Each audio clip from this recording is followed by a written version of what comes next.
Thank you Zara, thank you very much. अब मेरा और तुम्हारा कोई ताल्लुक नहीं है फरहान। अब इसके बाद तुम मुझसे राब्ता नहीं करोगे। तुम्हें घबराने की कोई जरूरत नहीं मेरी बुलबुल।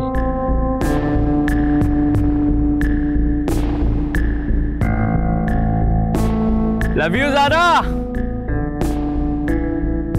Love you.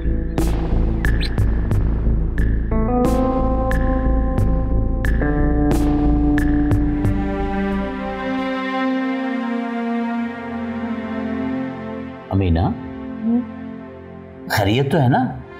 आज इतनी चुप क्यों? नहीं, कुछ भी नहीं। आपके लिए चाय लाऊं? नहीं, बस सोने लगा हूं मैं। तो याद आया वो अम्मी की तरफ गई थी, ज़ारा तो ठीक है ना? जी जी, ज़ारा ठीक है। तो वो तुमने अपने हिस्से की बात की थी, वो ज़मीनों के बारे में?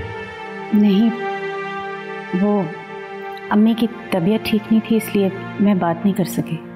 ओए बेवकूफ़ औरत, ये छोटी छोटी बीमारियां ना किसी भी बुरी खबर का पेश खैमा साबित हो सकती हैं। ओए उन्हें कहो कि सीधा सीधा तुम्हारा हिस्सा तुम्हें दे और अपनी उम्र में इजी होकर बैठे। नहीं, मैं उनसे ये नहीं कह सकती। तुम नहीं कह सकती तो फिर कौन कहेगा? बस कर दें अहमद, हमें उनकी जमीन जायदाद में से कोई हिस्सा नहीं चाहिए। आपकी जितनी हैसियत और हिम्मत है ना, उसके मुताबिक काम करें। बस बस, आज तक अपनी हिम्मत और हैसियत के मुताबिक ही काम करता आया हूं। रोज रोज नहीं भेजता रहा तुम्हें कि जाओ जाके अपना हिस्सा मांग लो। अब कारोबार में ऊंच नीच आई है तो मैंने तुम्हें कहा है ना कि जाओ माँ से कहो कि तुम्हें तुम्हारा हिस्सा दे दे। हर साल तो आपका कारोबार ठप हो जाता है, फिर नया कारोबार करने के लिए आपको मदद की जरूरत पड़ जाती है। सालों से मैं ये तमाशा देखती आ रही हूँ, आखिर कब तक और कितना कर सकते हैं आपके लिए?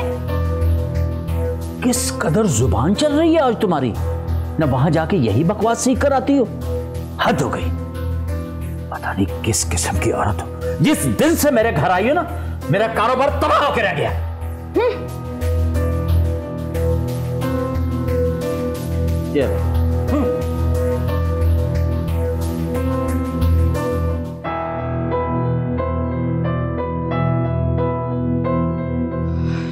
दादू, ये ज़ारा को क्या हो गया? वो ऐसे क्यों बिहेव कर रही है? उसके बाप और ताया ने ना लालच की हद कर दी। मेरी तो समझ में नहीं आ रहा कि क्या करूं। लेकिन हुआ क्या है? होना क्या है, अमीना को भेजा था मेरे पास जमीन जायदाद में हिस्सा लेने के लिए। मैंने साफ मना कर दिया तो बस रोती हुई चली गई यहां से। दादू, दे देना उनको उनका हिस्सा। अरे पगली, हर बार हर दफा तो देती हूँ, लेकिन चंद ही सालों में सब खा पी के खत्म करके फिर से दौड़े चले आते हैं। ये बात आप पप्पू को समझाएं फिर। अब देखो ना, शौहर की बातों में लगकर बेटी का भी दिमाग खराब कर गई। अच्छा अच्छा बाबा, ठीक है, आप परेशान ना हो, मैं ज़ारा से बात कर लेती। नहीं, बिल्कुल नहीं, तुम इस मामले में बिल्कुल नहीं पड़ोगी। मुझे ये बताओ, तुम्हारी तबीयत कैसी है और हसन कैसा है? मैं ठीक हूँ और हसन भी ठीक है। वो बस यही बिजनेस स्टार्ट करें, आप दुआ करें कि उन्हें कामयाबी मिले। बस मैं तो दुआएं ही करती रहती हूँ बेटा। अल्लाह पाक तुम्हारे नसीब अच्छे करे और परवरदिगार तुम्हारे दिल की हर ख्वाहिश पूरी करे। अच्छा, ये शमसा कहाँ रह गई? अब देखो ना, आते में तुम्हें किन मसले मसाइलों में उलझा दिया। अल्लाह अल्लाह करके तुम्हारे चेहरे पे हंसी आई थी। उससे कहो ना कि तुम्हारे लिए कुछ खाने को बनाए। अरे शमसा बना रही है ना चाइनीज, साथ मिलकर डिनर करेंगे, सारे शिकवे और शिकायतें दूर करके।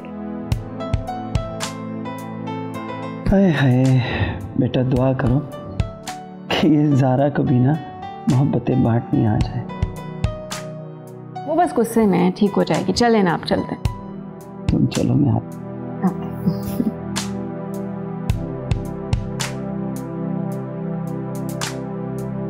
या अल्लाह पाक ज़ारा को नेकी की हिदायत। ज़ारा, ये सब क्या था? तुम किस तरह नानू से बात कर रही थी? तुम्हें कोई एहसास है कि उनकी तबीयत कितनी खराब हो गई थी? और आपको एहसास है कि मेरी मामा यहाँ से कैसे रोते रोती गई हैं? जैसे तुम अपनी मामा की बेटी हो, इसी तरह वो भी अपनी बेटी का ख्याल रख सकती हैं। तुम्हें सगा बनने की जरूरत नहीं है। जी, मैं अच्छे से जानती हूँ कि यहाँ कौन किसका सगा है। मेरी तो समझ से बाहर है कि तुम नानो और अमल से इतनी बदजन क्यों हो गई हो?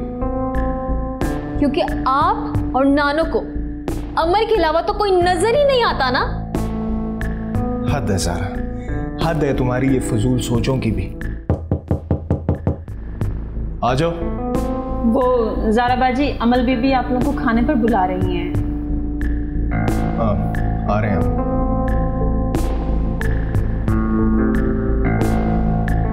चलो। मुझे भूख नहीं है। ज़ारा, बात को खत्म करो और चलो नीचे खामोशी से। अली, बात खत्म कर दी है। जब मुझे भूख लगेगी तो मैं खा लूंगी। सारा तुम खामखा इस मामले को बढ़ा रही हो। चले ठीक है, चले फिर। अगर आपको लगता है कि मेरे जाने से सब कुछ ठीक हो जाएगा तो फिर चले।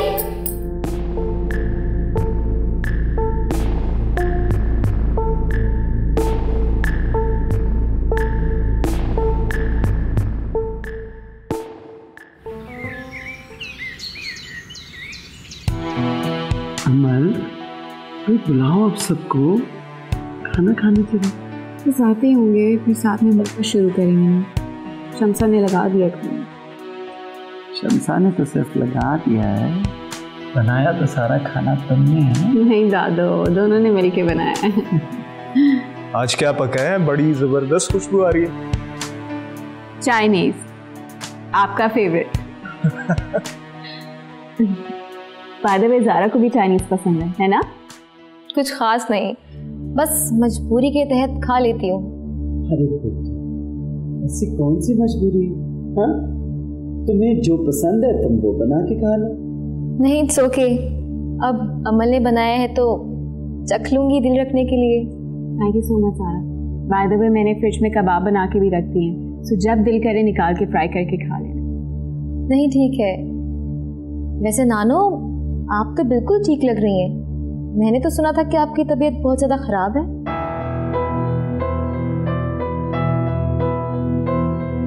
अरे बेटा, इस बुढ़ापे में क्या पता चलता है, पल में तबीयत ठीक होती है, पल में खराब हो जाती है। तो तबीयत की खराबी की असल वजह बुढ़ापा ही है ना?